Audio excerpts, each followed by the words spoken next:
Dave Williams presents Conversations.buzz. Once upon a time, little 8-year-old Tommy Langmyer visited the studios of WBEN, AM, FM, and TV in his hometown of Buffalo, New York. And he loved it and said, "This is what I want to do." And he was doing it before he even got out of high school, right there in the same station. Is that right? Right, yeah. In those stations, actually. What? Yeah. As a kid, I fell in love with it in a couple of ways. I mean, one of them was listening to, I think, like a lot of people in radio did, when you could pick up the AM Clear Channel stations, the 50,000 watt AM stations, I should say, across the country, and you could hear broadcasts from anywhere. And I think one of the neatest things was kind of on the news and talk stations, and also the music stations between the songs. Not that I didn't like the songs, but I love to hear what was going on in different cities and what it might be like to live there. Always kind of imagining those kinds of things, and then fueling my inspiration for travel and seeing communities and local communities, which has really stayed with me through life.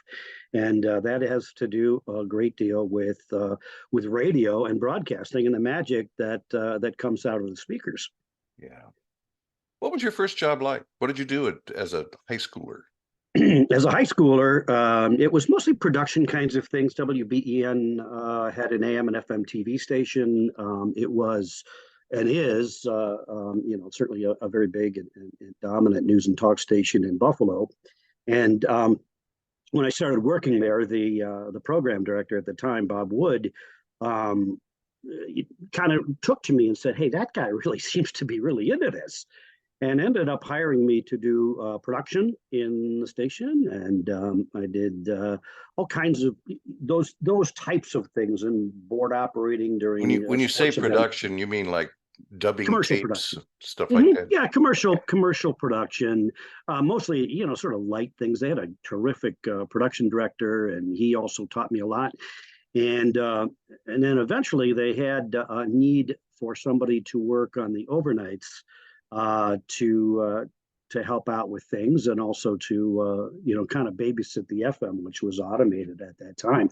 So I was the guy, and I did that on weekends. And then they let me go on the air on WBEN AM, where I learned how to do things and received some terrific coaching from Bob. Here's a guy who's a full-time program director at WBEN, and a terrific guy, who took the time to teach a high school kid and say, "Hey, you really don't have to talk that way. Just use your normal voice," and that kind of thing, and allowed me to do that. So I had really good mentors along the way, not only there, but after, when I went on to college in Pennsylvania and then returning to Buffalo, there were just terrific people.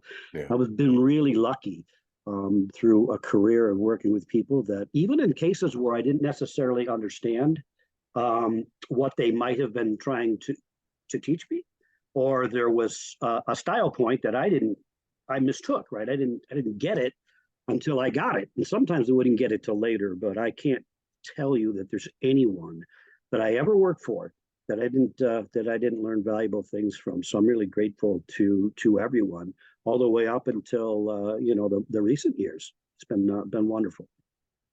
I was looking at it. I don't want to take a lot of your time talking about your background. I just think it's kind of interesting, and as I said, important that people to realize where you're coming from.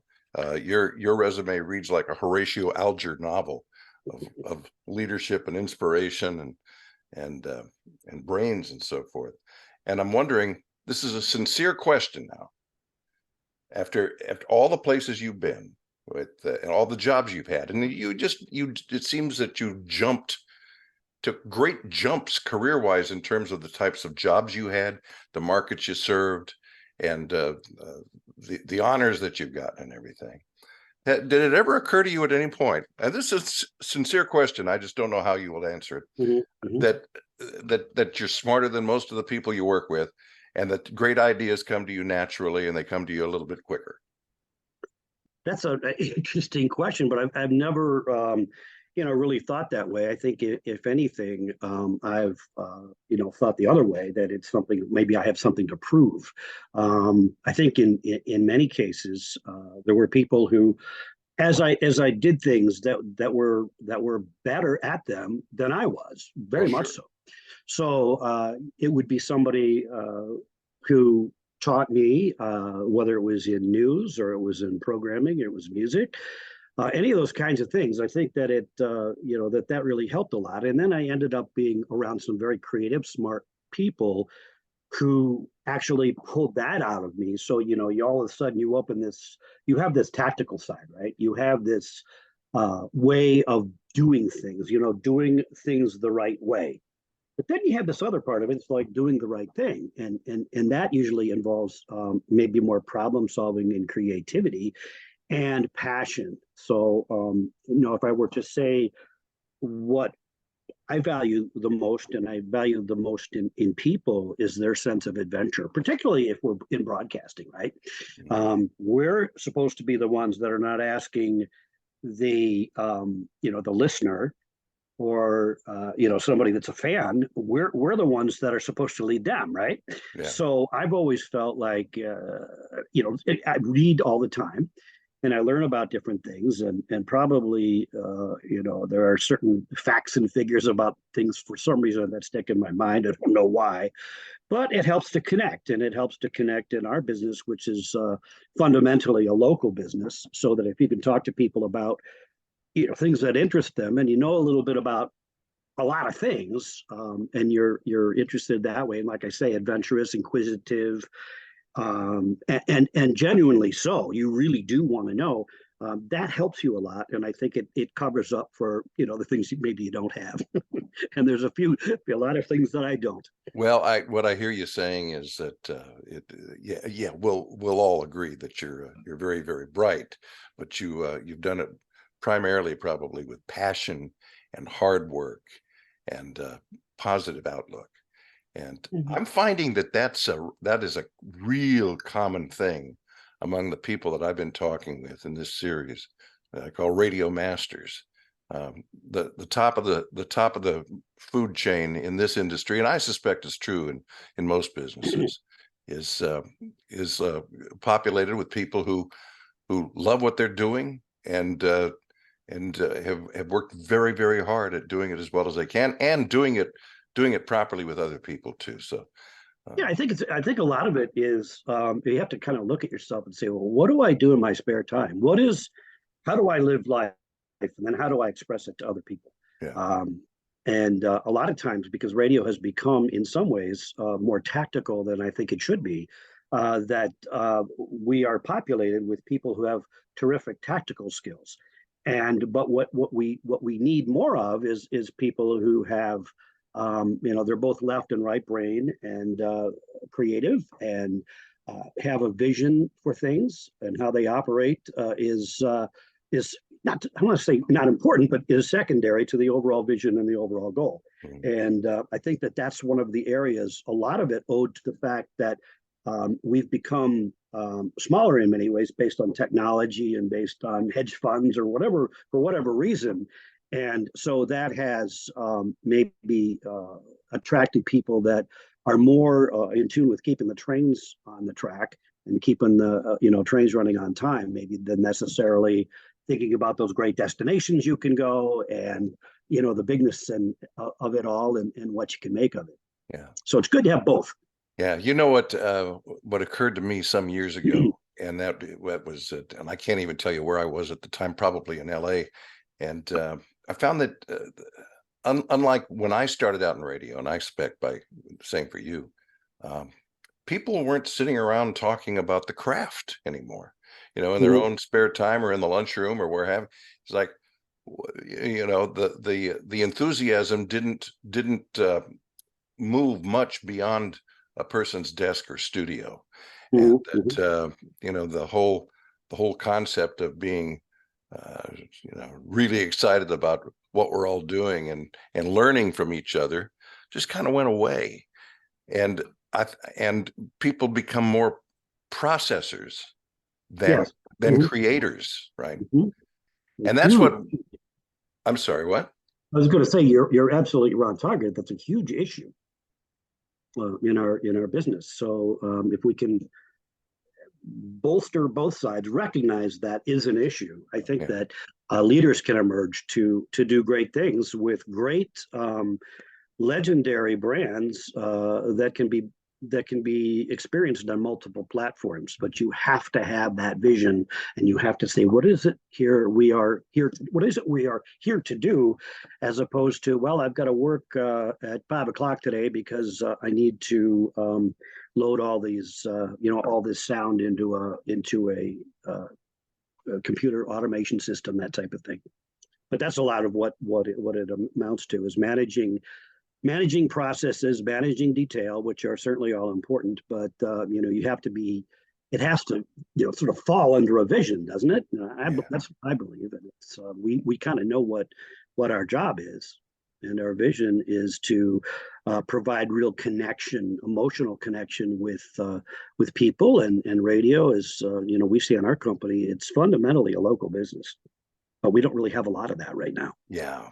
Well, now you're bringing us to what you're doing now with Great Lakes Media, and I'll tell you, for a number of years, I've been one of those, you know, during the commercial break, going, oh, this business is going down the tubes. It's just not what it used to be, and I'm grateful for having been there when it was fun and exciting, and I was young.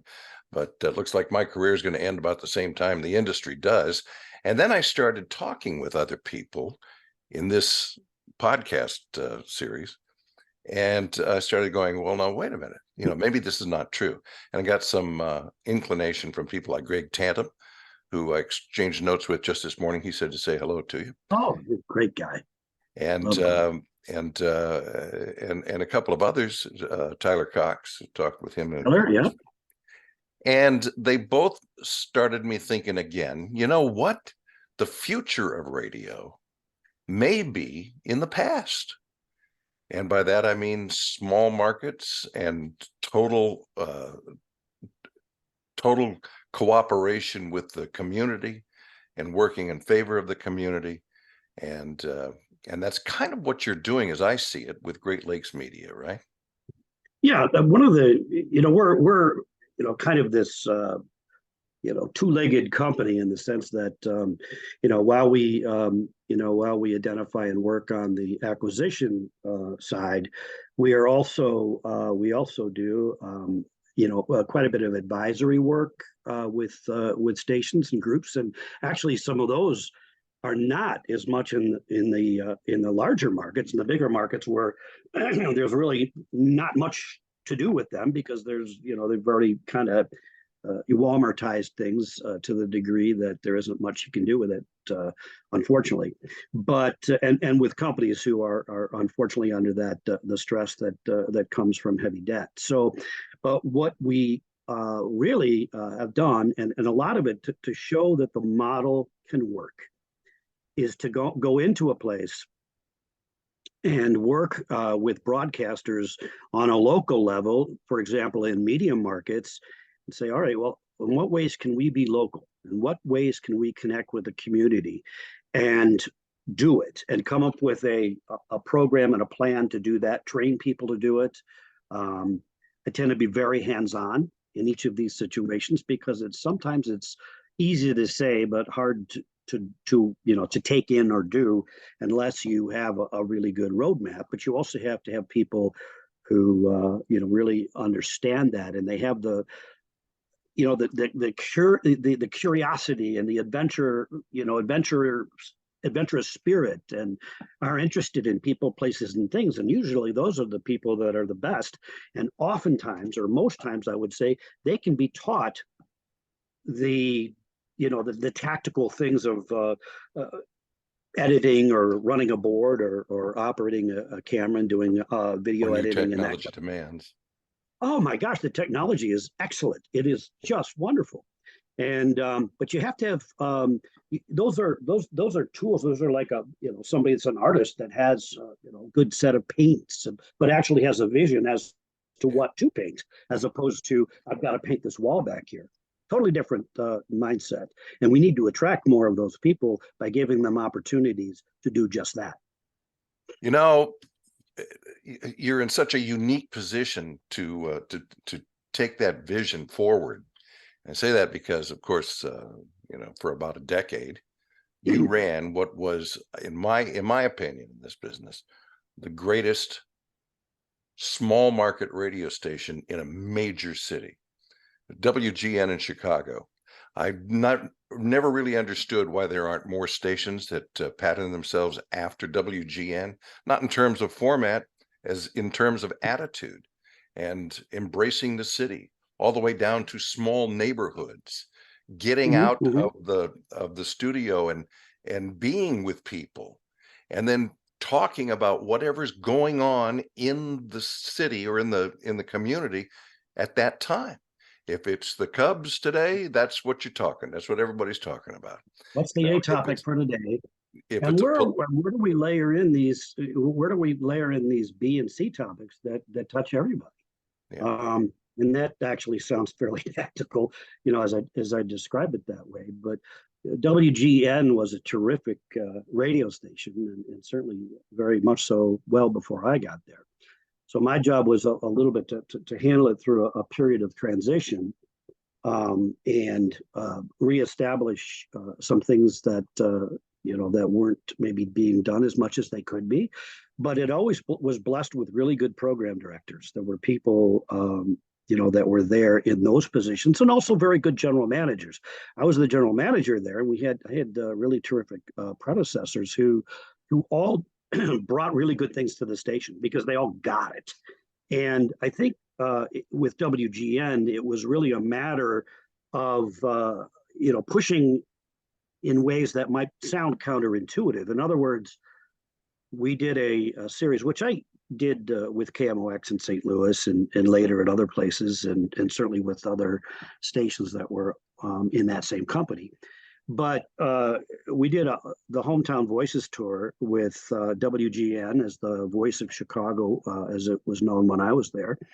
And it was really a matter of broadcasting from small communities and really connecting with people in a way that, people, and I think even within the station, thought, wow, we have to go do a remote in Joliet. Are you serious? This is really hokey, right? But it wasn't. but It was everybody warm. loves that. Even the people Yeah. who are nowhere near Joliet are listening and saying, "That's very cool."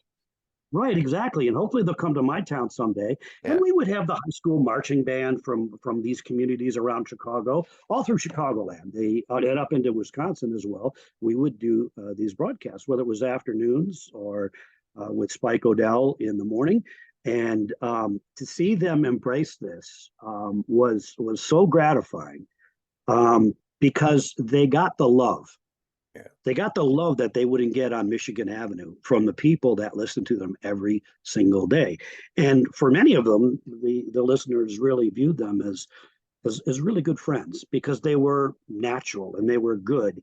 And the difference with WGN, and I found out, sort of over the years, and probably more so later on, is there were a lot of people that didn't in the industry, that were around it and around the industry that truly didn't understand it because the topics might not have been okay. What is the topic that we're going to kick around today and get all crazy about, Right. and create a show, right? And we're going to have characters on this show, and they're going to do this character type thing, and that really works well on some stations.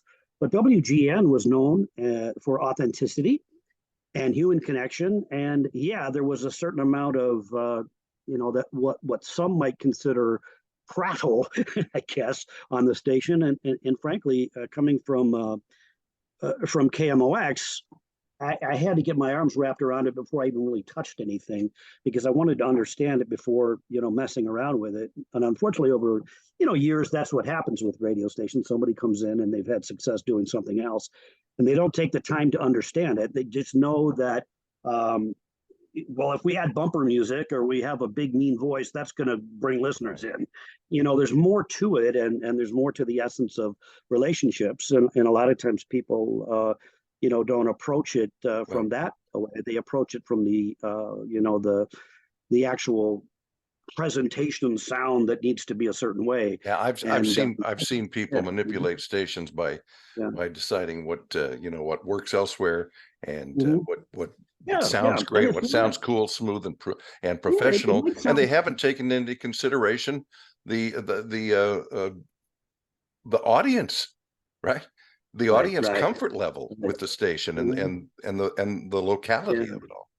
Yeah, I mean, nobody, a listener said, "Gee, I really don't like it because WGN because they don't come out of a stop set with jamming guitars as a means to get into the back into the talk Yeah, show." Said no one ever, right?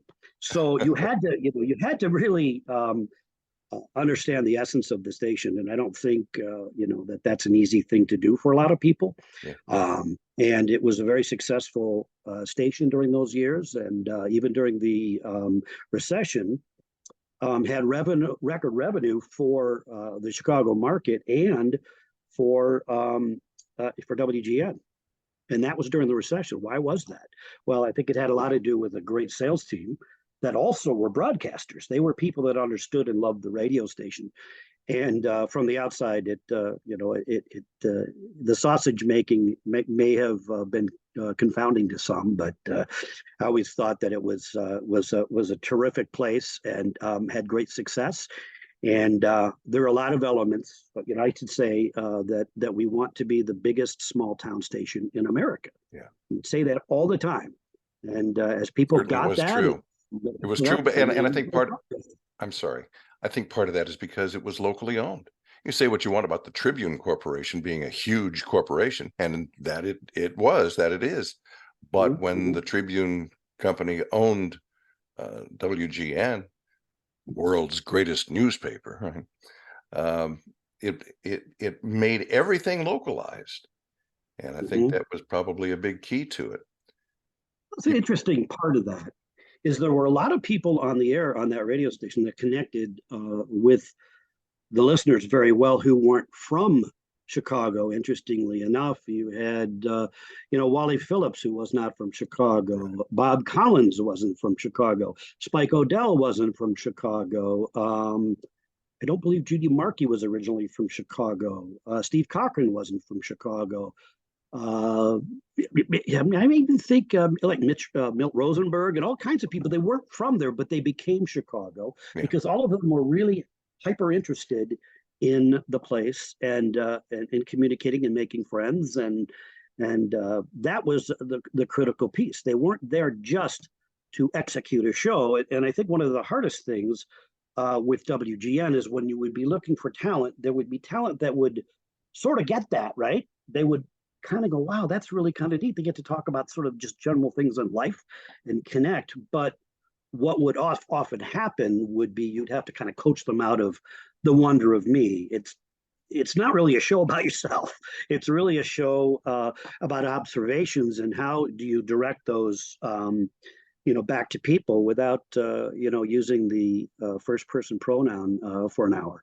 So that was always an interesting thing because you could get people that would have that sound, Yeah. but it was what they were saying that you really needed the coaching on. And when they got that, we had a wonderful team there. Speaking of Spike Odell, I'm going to give you a little. This is a little plug for my show here. I did a wonderful conversation with him, and it's in this series, this Radio Masters series, and you ought to give it a listen because there's some Yeah. wonderful, some great air checks of him in the morning at WGN and the station that he came from before that. I don't remember, but boy, what a great guy. We became friends just from having that conversation. He's a terrific person. And what makes him a great broadcaster is, and did while he was on the air, and he's still very active, whether it's in social media and being interested in all the things he is, which, Yeah. always has made me pals with him and really respect him and like him a whole lot, is that he, again, was one of those people who was not only adventurous, but he was also authentic. Yeah. What you hear on the radio Yeah. it's the same thing that you're going to get when you pull the curtains back. It's the same guy, Right. and really with a lot of us, that's not really the case, and we all actually tend to, in based on situations, certainly adjust. And there weren't things that you needed to really shave off of the Spike when he was put in Right. into situations because he was the real deal, and he is the real deal. I always said to have a radio career, you needed to first work for years learning who you are on the air, learning about yourself, learning the rules, and then you spend the rest of your career improving on that by forgetting the rules and Right, forgetting right, about right, who right, you are, and right. just Or at least those, yeah, at least some of those things just sort of morph naturally. yeah. All right, let's talk for just a minute. I don't want to, we're already getting around a All half right. an hour, so and I do want to talk about Great Lakes Media some more. And I read an article in which you were quoted uh, saying, "Embrace technology, don't blame it." And it's that I think it's such a common thing. And as I said, I was part of that group of people going, "Oh well, we got to do this now. We got to do all of this clickbait stuff, and we have to spend all of our time on the computer, on the website." And you've got this vision apparently of bringing together all the various mediums in a single market and Mhm. utilizing that as as one great organization to serve the community and, of course, the business itself. Explain that. Well, and I don't have any really pride of authorship or no, um, no other intent to hide that for people in our industry. If I can be helpful to anyone, whether it's a competitor, or it's somebody that's thinking about it, or somebody that's interested in working in the industry, because I think a incoming tide raises all ships. So I think of that, especially when so many of the ships are really big. You kind of have to count on them to rise as well. Or if you are in you're at maybe that B or C level of size of company, that you can be a victim of predatory pricing, really bad programming, all of the things that are common with a desperate, more desperate type situation. So from our end, I have a very strong belief that these brands are so wonderful. They're, here you've created these brands that are, in many cases, they're with music stations, they can be 50 years old, and with news and talk stations, sometimes 100 years old. And I don't mean in the negative way, in the well, that's really old sense. I'm just talking about the fact that these are ingrained brands in local markets.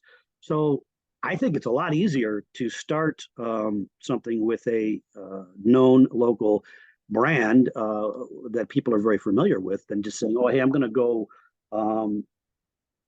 create some kind of thing somewhere else, and I'll call it Blop, and everybody's going to love Blop." Right? But when it comes to local brands, people have connections with them, and but they don't use the media the way they once did either.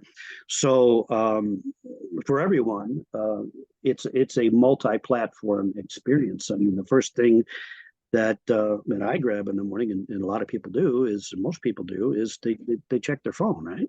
So it's not always the same way as it once was.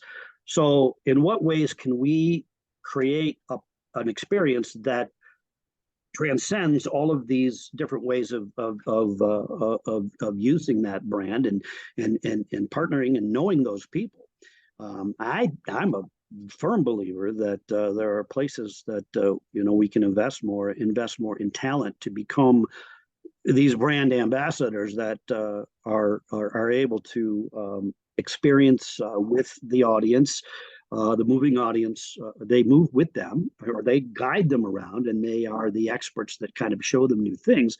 But they have to show them in different ways, right? It can't just be, well, I do the 10 to 2 show on the radio, and oftentimes those aren't really truly destinations. People can be destinations, and if you give them the tools to do it, but you also give them the support, so that you don't have somebody who's a big brand ambassador, sitting over, trying to figure out, okay, now I've got to put this thing on Facebook, I got to do that on Instagram, I got to, oh, that's right, I got to record this thing, I got to do the morning show, and I've got to voice track 15 markets saying absolutely nothing of any value. We have to fix that, right? And it can be fixed, and it should be fixed. But again, it starts with a vision. What is it that you're looking to do? And right now, a lot of it is we're looking to fill jobs to do tactical things. We got to fix that. Mhm. Does TV work into all of that? Yeah, it can. I think there are challenges, and having worked places where there are TV and radio, I think that one of the things that's difficult that you can get around, but it's difficult in certain situations. You might have a network TV affiliate, and you might have a local newscast, and then the rest of it is network programming.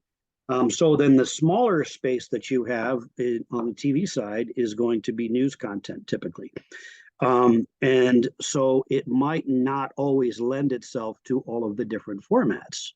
However, if you have people that specialize in different life groups and different brands, they can be part of, to report and features on things that that particular target would want to do. And if you have brand ambassadors across a bunch of different targets, those people can bring their fans into the mix.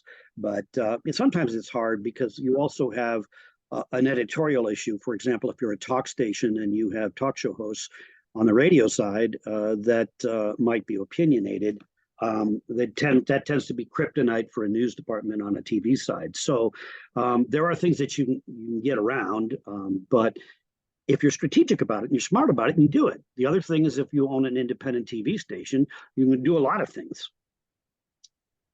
I don't foresee you retiring anytime soon, You. but I do see you driving around in the hinterlands. You're already in the snowiest part of the United States. You live there, and then you get out and you're taking lovely pictures in places many of us have never heard of. I expect you to pop up anytime now in the frozen tundra of Alberta, looking for a small town that you can deal Right. with.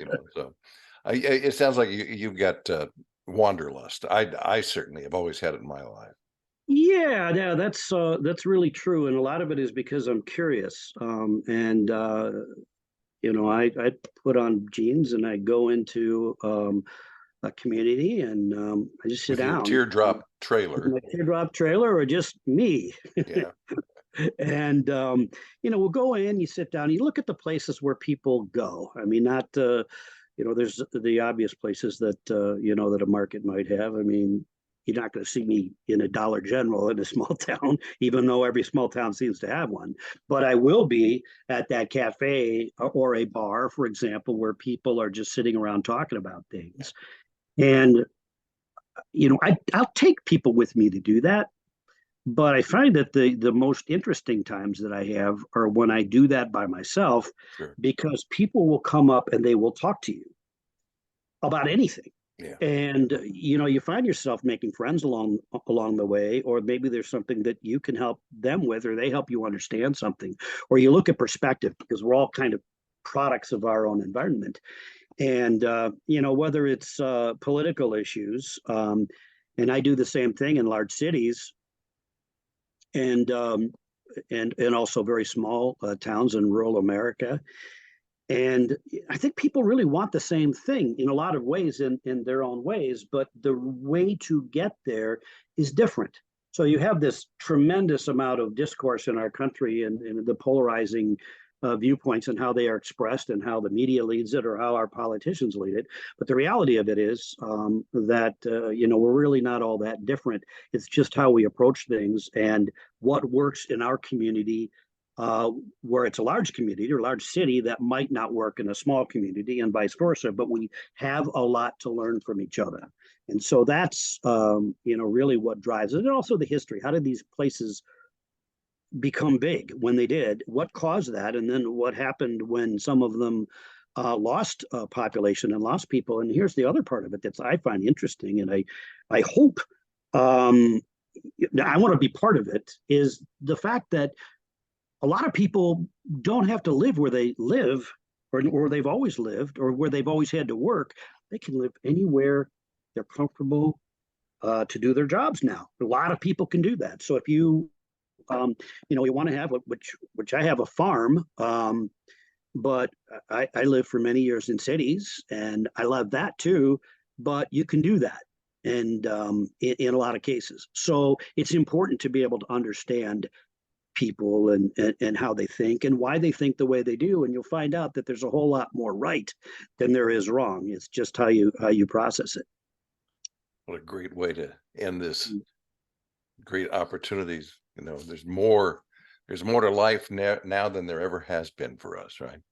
There really is. I mean, it is incredible the things, the technology that's out there, and I do think, and you made a good point. You started in on something I thought was really important, is that we do have a lot of people within our industry, um, who, or recently from it, or whatever, who have been embittered, greatly based on the fact that as time has passed, other things have arrived, but if you can create a great experience for somebody, I don't care if it's over, four towers in a field, or it's over this, this setup, or in some cases, if you're able to supplement the things that you need to learn to talk to a client about by pulling articles and getting information through AI.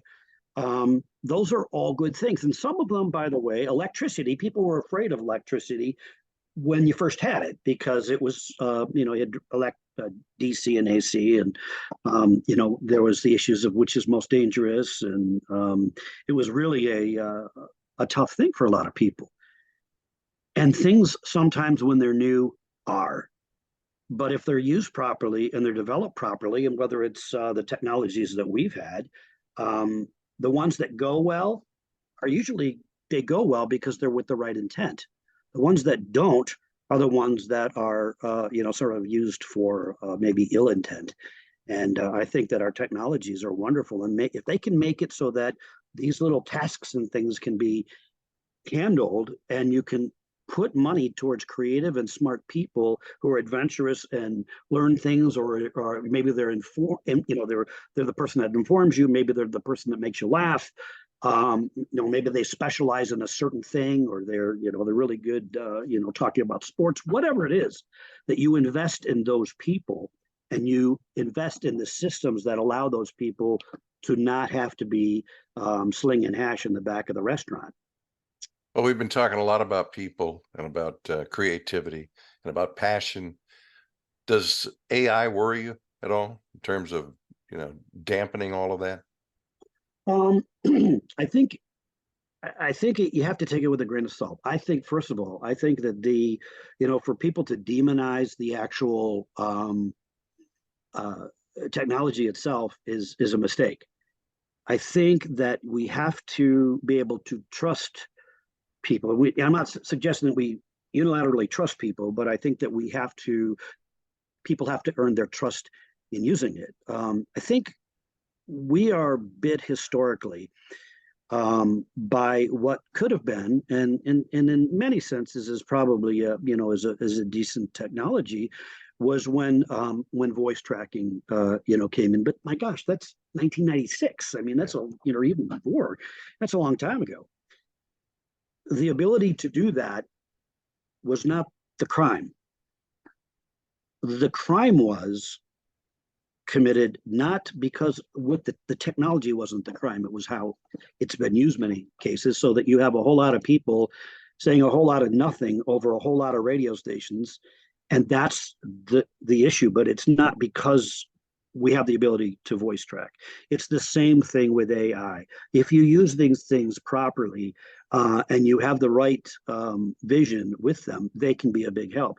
I'll tell you, in the middle of the night when a tornado comes through Tulsa, Oklahoma, and you can use AI tied to the National Weather Service to literally track minute by minute a storm on a radio station that would otherwise be running some syndicated talk or some filler programming in the middle of the night.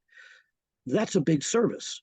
So you have to look at it and say, all right, well, in what ways can we use this technology to better our product? It's not in what ways can we fire a whole bunch of people because we now have employed this thing that's also going to, it's not developed even to a point where we can really count on it to be something that can create a newscast that doesn't have to be checked over. So You, it comes and it will. And I just, this is a great time. But we also talk about radio and we always say, oh, geez, you know, and we do it ourselves, which is ridiculous, is that we mistake radio and the radio experience for a technological, you know, platform, you know, that goes back before the 1920s. Well, okay, you had four towers. I don't listen to the four towers in the field. What I listen to and what everybody listens to is what the content that is just happens to be technically delivered that way. But I was down in Pennsylvania yesterday, and the Bills. She said I wanted to see the Bills game so badly, but I had stuff to do in Pennsylvania, and so I was driving up, and you know, I don't mean to plug Sirius XM, but I was listening to the Bills game on Sirius XM. Well, it's a radio broadcast. That's radio. I mean, radio. It, I don't care if it comes out of this coffee cup. It's about the content, right? So we worry too much about, oh, geez, you know, and there's hobbyists, there's people like me that, you see a tower go down and you're so upset about that because, you know, it's a bad thing. But, you know, we have to think, okay, so what was the content that they were providing that made it so unnecessary for them to broadcast from there anymore? What was that? We don't think about that. We just think, oh, geez, you know, right. it's all about connecting with people. Radio is fundamentally a local business. It really isn't that hard, but it's hard the way that we have it now. And radio, being a fundamentally local business, is also fundamentally a local multi-platform business. Think about newspapers. Think about newspapers and what they are now. And everybody talks about the print thing and the print going away, and well, you can't hold the paper anymore. And well, that's the way it is. Yeah. But has the content changed? And I would suggest in many cases that it is not as good as it once was, because of the transition being very, very difficult, so that you're not able to hire journalists. But if you could find specialists in lots of things and use them in multi-platform ways and take the tactical pieces out away from these genius reporters and these wonderful talent on radio and these great TV talent, what a great world that would be in each of our communities. Absolutely. You you have restored my faith in future of the media. I won't say the future of radio anymore because it's more than that. Right. And you know, I'll ask you this though, you know, it's an interesting thing. As I hear that and say the future of radio, and I always wonder who created radio as being a bad word. Did we create that? Say that was a bad word? Are we embarrassed by that? I'm not embarrassed by it. I'm proud of it. yeah, When you talk to people, I mean, every once in a while I say, well, geez, I don't listen to the radio as much as anymore. Well, they don't listen because it's not, well, it's because radio. They listen because it's the content isn't, you know, compelling to them. right. And so I don't think radio is a bad word. And I think it's a good word. So we try all and bend ourselves up into a pretzel shape to try to, have an apologia, you know, have that kind of an attitude about something that we can redefine as a great content experience, particularly, as I keep saying, on a local level. And local doesn't mean that you have the voice tracker from Cincinnati using the name Boston, or, you know, Dedham, Mass, or whatever in their little voice track that they recorded in their mom's basement a week before. It's about having at least one or two people from each of these brands that goes into the community. They're visible, they're interested, they talk to people, they grab audio, they bring it back to somebody that can also produce an experience and create something that isn't available elsewhere, because we don't have to be a utility.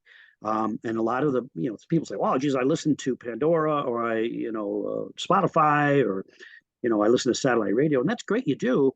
But all right, then why would radio stations try to compete with that? What is it? Those are great utilities. That's it, utilities. Radio, and I'm not suggesting that music and other parts of it aren't important. I'm just suggesting that radio has to be a local experience. So we focus a whole lot on, oh, geez, well, should we put this song here? And, should we really run with a 375 song playlist? And what needs to go on the power golds and on the news stations? It's, well, people really don't want to, get the information about, they don't want you to say that the time, or they don't want to give you the weather, or they don't want to talk about the sport event because, well, you can get that on your phone. And we've done that to ourselves. Right. I can tell you that if I'm sitting there with a car, and I know everybody's like this, why would you talk to people if everything in life could come from this? Right? I mean, it's part of conversation. So it's okay to say what time it is. It is okay to talk about the game. It is okay to say, hey, there's a traffic accident on Route 94, Interstate 94 at exit 15. It's okay to say that, right? Yeah. Yes, it's on your phone, but can you get people to look at life from eye level and from ear level? I believe that you can, because I think everything that people see, this is great. Okay, this is a terrific tool. But if this is eye level for you is this 3.5-inch screen, and that's all it is to life, that's pretty sad. So yes, you can talk about those things. Yes, you should talk about those things. And the only people that are going to tell you not to talk about those things are radio people, because they've been indoctrinated into not providing certain things because, well, you can get them on your phone. Okay, Right. well, then what are you going to talk about? Yeah. Well, I'm going to read these liners and I'm going to back sell a song. Okay. Or I'm going to pot up that board to run the syndicated program. Actually, I'm not going to pot it up because I don't need somebody to pot it up because the automation can do that. So I'm going to go work at Walmart because they'll pay me more money to work there than to push these buttons.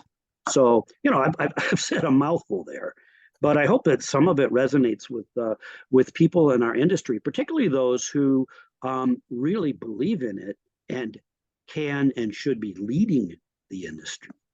Even in my particular case, I get frustrated based on timing issues, for example. From our standpoint, we have, really worked hard, to put a capital stack together, and these places, that should be, trying to figure out solutions are, continuing to hang on to these things, or if you are going to, to buy them, that you put a business plan together that's going to resonate and is actually going to do more than just say, hey, now we own it, to write it down further. That you have to. We're not going to lose money. We're not going to make a stupid deal, but we have to wait until the time is right in order to do that. So in the meantime, while I'm have that piece going and certainly very active there, I'm also working over here to prove and proof of performance with people, and we have some really good stories to tell about creating local experiences for people and seeing stations do very well. The other point I would make that has to do with how we are measured is very unfortunate. Because we are measured in our top markets by PPM, which is certainly a good tool to be able to pick up, what radio sort of is on in the background. But I have talked to so many people and worked with so many stations where you might add an element or two to create arguably a more active experience and see the numbers dip slightly, which, oh man.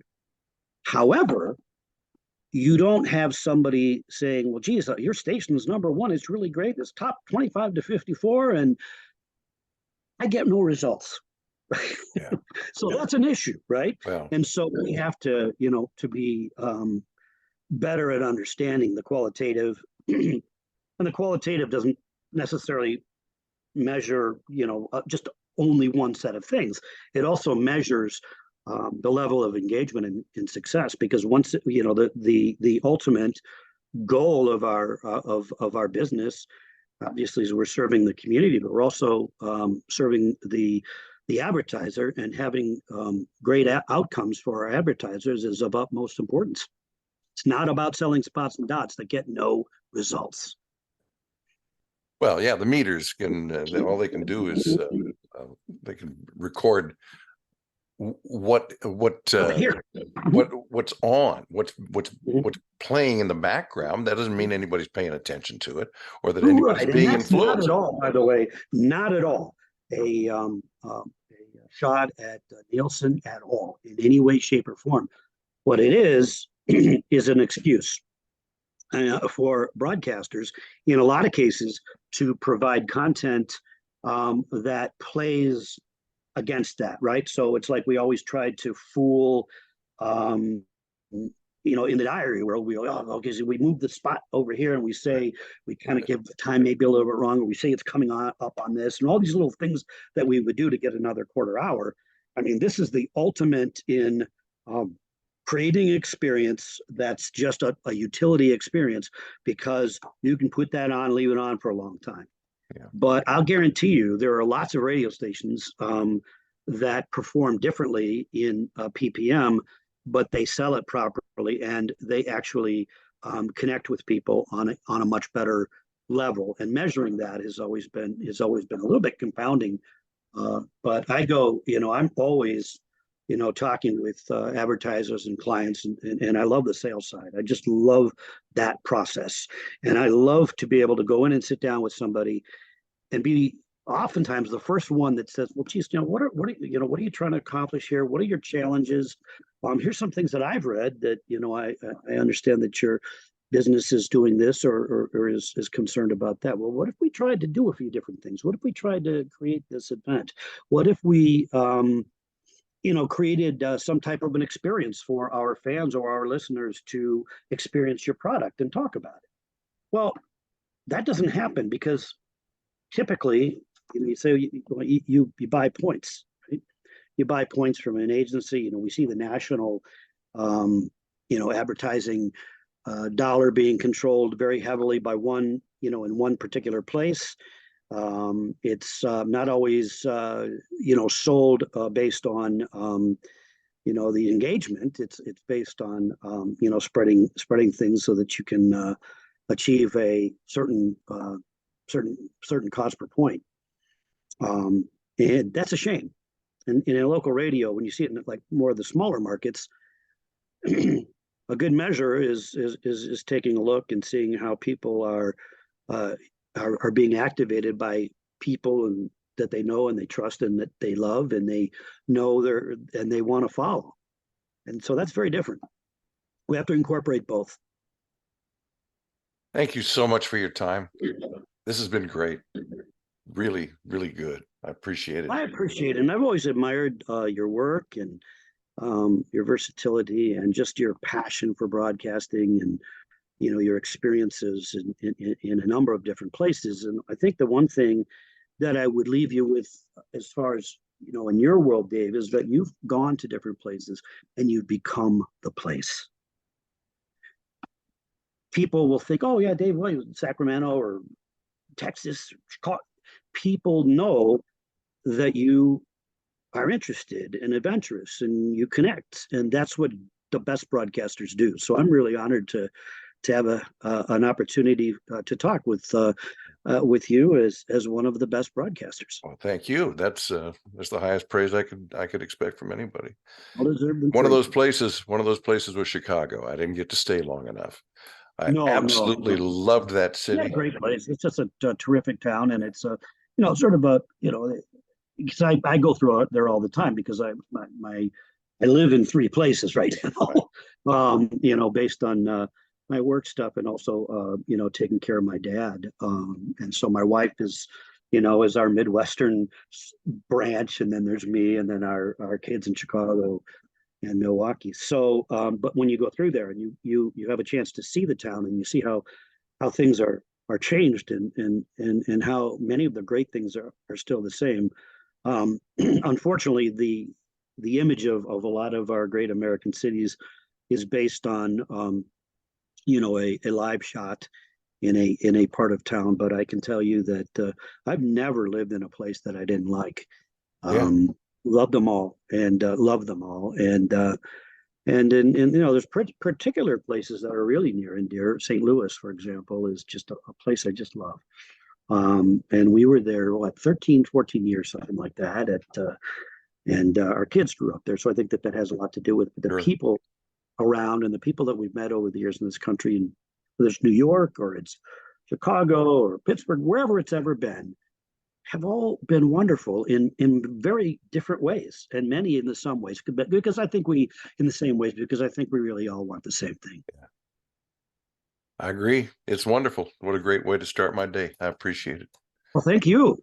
Thank you, and have a terrific day and weekend or week ahead. And we're doing this just before Christmas, so Merry Christmas to you and your Merry family. Christmas to you, and Happy Hanukkah, Happy Kwanzaa, and we just for anybody that works in radio, I hope that people take time to think of what ways they can connect with people. And now is a great time to connect with family, and the more and friends, and the more that you do that, that's another experience that that goes into that cache in your brain, and helps you to have content.